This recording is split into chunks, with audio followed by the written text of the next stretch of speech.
Electrical licensing is likely required for installing the electroluminescent emergency lighting system.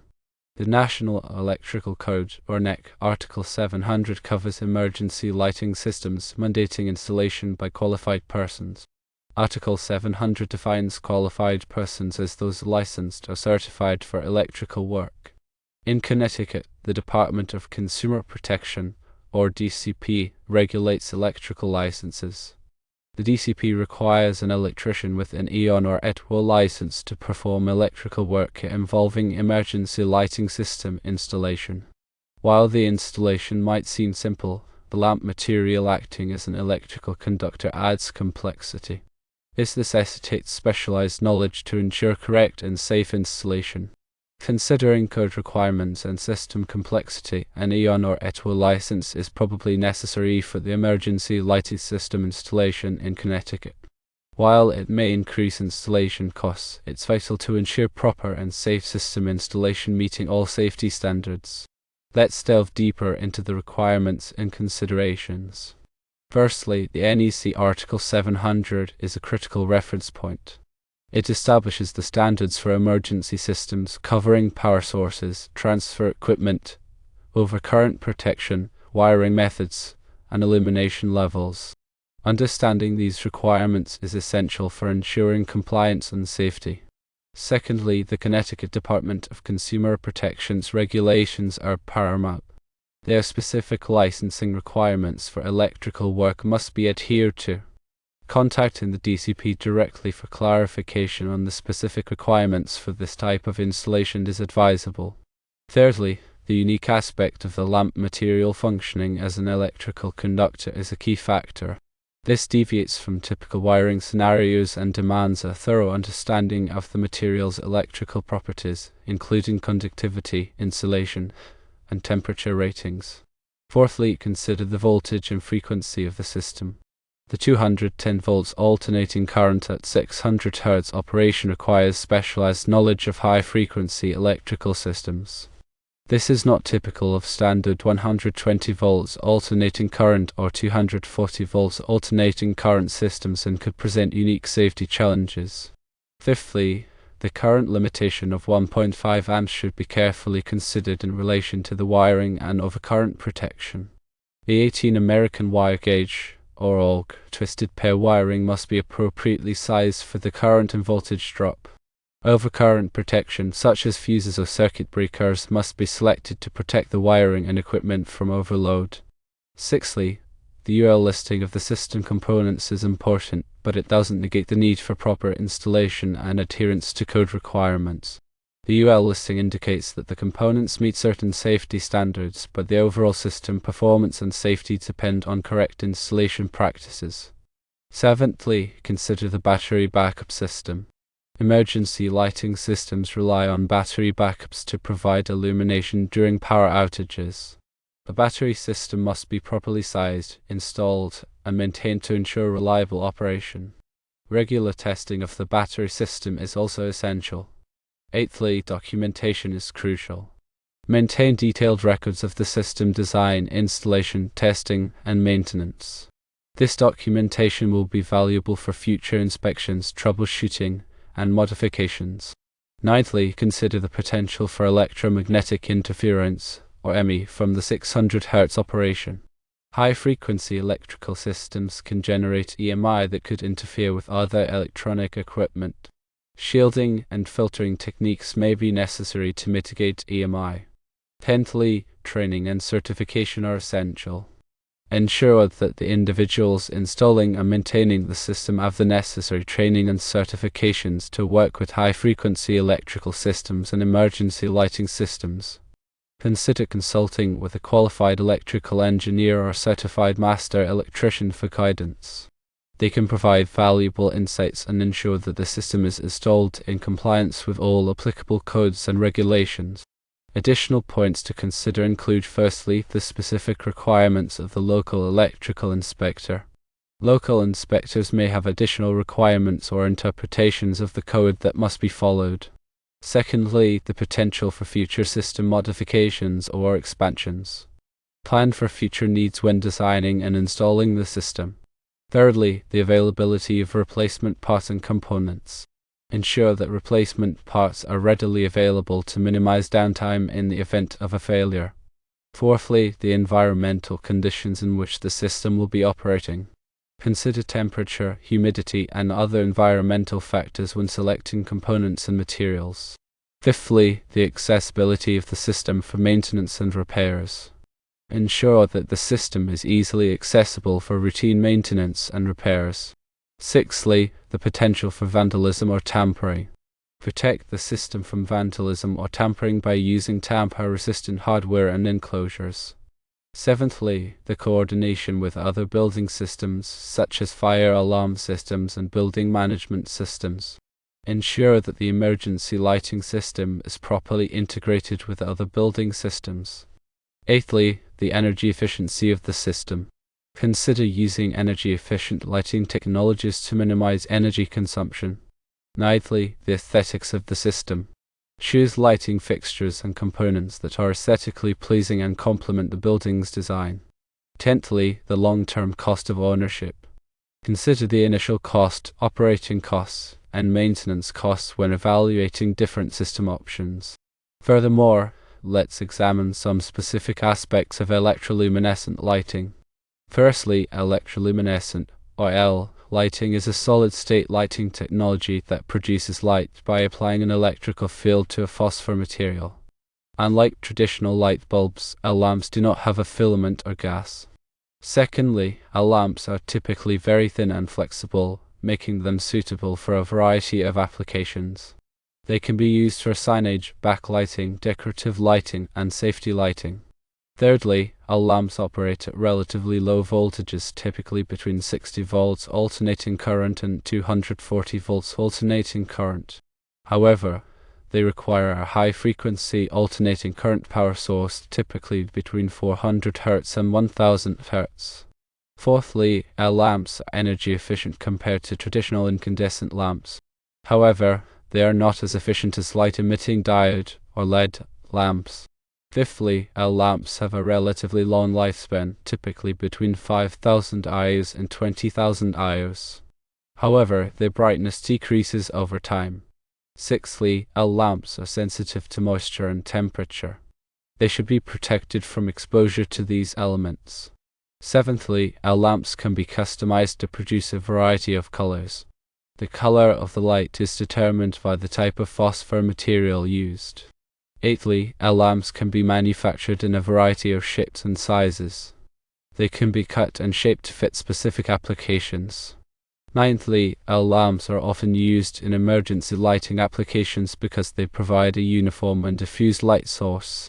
They are also lightweight and easy to install. Tenthly, L lamps are recyclable. They do not contain any hazardous materials. When working with L lighting systems, it is important to follow all safety precautions. Always disconnect the power source before working on the system. Wear appropriate personal protective equipment, such as gloves and safety glasses. Use properly insulated tools. Never work on a live electrical circuit. In summary, installing an electroluminescent emergency lighting system requires careful consideration of electrical codes, licensing requirements, and system-specific characteristics. Seeking guidance from qualified professionals and adhering to safety guidelines are essential for safe and code-compliant installation. Remember to consult the latest edition of the National Electrical Code and local regulations for the most up-to-date information. Furthermore, consider the specific installation environment and potential hazards. Is the location damp or corrosive?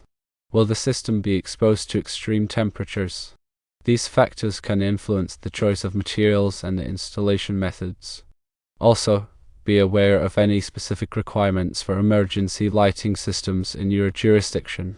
Some jurisdictions may have more stringent requirements than the NEC. Consider the long-term maintenance of the system. How often will the batteries need to be replaced? How easy is it to access the system for repairs? Factor these costs into your overall budget. When selecting an electrician, ask for references and check their qualifications. Make sure they have experience installing emergency lighting systems and are familiar with the NEC and local regulations. Don't hesitate to ask questions. A qualified electrician should be able to answer your questions clearly and concisely. Remember that safety is paramount. Always prioritize safety when working with electrical systems. If you are not comfortable working with electricity, hire a qualified electrician. By following these guidelines, you can ensure that your electroluminescent emergency lighting system is installed safely and correctly. This provides reliable illumination during power outages and meets all applicable codes and regulations. It is vital to ensure not only the safety of the installation, but also the ongoing functionality and reliability of the emergency lighting system. Regular inspections and testing are crucial to verify that the system is operating as intended. These inspections should include checking the battery backup system, verifying the illumination levels, and inspecting the wiring and connections.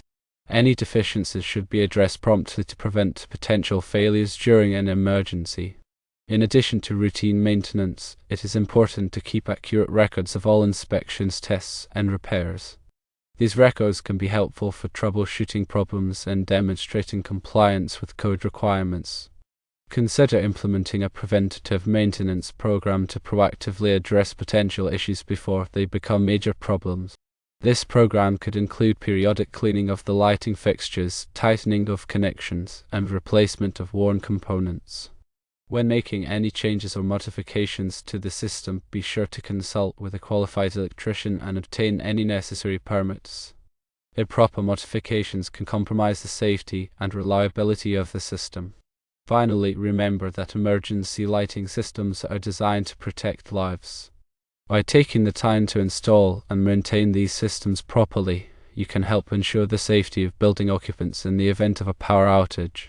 Continuous learning and staying updated with the latest code requirements and technological advancements are also essential for maintaining a safe and efficient emergency lighting system. This could involve attending industry training sessions, reading technical publications, and networking with other professionals in the field. Furthermore, consider the integration of smart technologies into the emergency lighting system. Smart lighting systems can provide advanced features such as remote monitoring, automated testing, and energy management. These features can improve the efficiency and reliability of the system while reducing maintenance costs.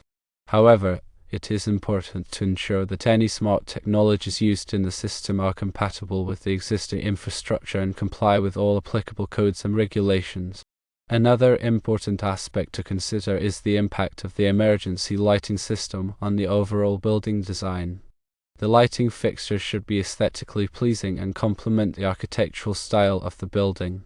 They should also be positioned to provide optimal illumination without creating glare or shadows. Consider the use of lighting controls to adjust the brightness of the emergency lighting system based on the ambient light levels. This can help to save energy and improve the comfort of building occupants. In addition to the technical aspects of the emergency lighting system, it is important to consider the human factors. Make sure that building occupants are familiar with the location and operation of the emergency lighting system. Conduct regular drills to test the system and familiarize occupants with emergency procedures. Provide clear and concise signage to guide occupants to exits in the event of a power outage. By considering both the technical and human factors, you can create an emergency lighting system that is not only safe and reliable, but also user-friendly and effective. In conclusion, the installation and maintenance of an electroluminescent emergency lighting system require a comprehensive understanding of electrical codes, licensing requirements, system-specific characteristics, and human factors. By seeking guidance from qualified professionals, adhering to safety guidelines, and staying updated with the latest technologies, you can ensure a safe, code-compliant, and effective emergency lighting system that protects lives during power outages. The system's design, installation, and maintenance should be approached with meticulous attention to detail to guarantee its reliability and effectiveness when it is most needed. This includes selecting high-quality components, using proper wiring techniques, and conducting regular inspections and tests. Furthermore, ongoing training and education for personnel involved in the system's operation and maintenance are crucial to ensure they are equipped with the knowledge and skills necessary to handle any situation that may arise. The integration of the emergency lighting system with other building systems, such as fire alarms and security systems, should also be carefully considered to ensure seamless coordination during emergencies. Regular communication and collaboration between different stakeholders, including building owners, facility managers, and emergency responders, are essential for maintaining a well-coordinated and effective emergency response plan. In addition to the technical and operational aspects, it is important to address the psychological impact of emergency lighting on building occupants. The lighting should be designed to provide a sense of safety and security without creating anxiety or confusion. The color and intensity of the light should be carefully selected to minimize glare and maximize visibility. The placement of the lighting fixtures should be strategic to guide occupants towards exits and safe areas. By considering the psychological aspects of emergency lighting, you can create a more comfortable and reassuring environment for building occupants during emergencies. In summary, a comprehensive approach to emergency lighting involves not only the technical and operational aspects but also the human and psychological factors. By addressing all of these aspects, you can create an emergency lighting system that is truly effective in protecting lives and promoting safety.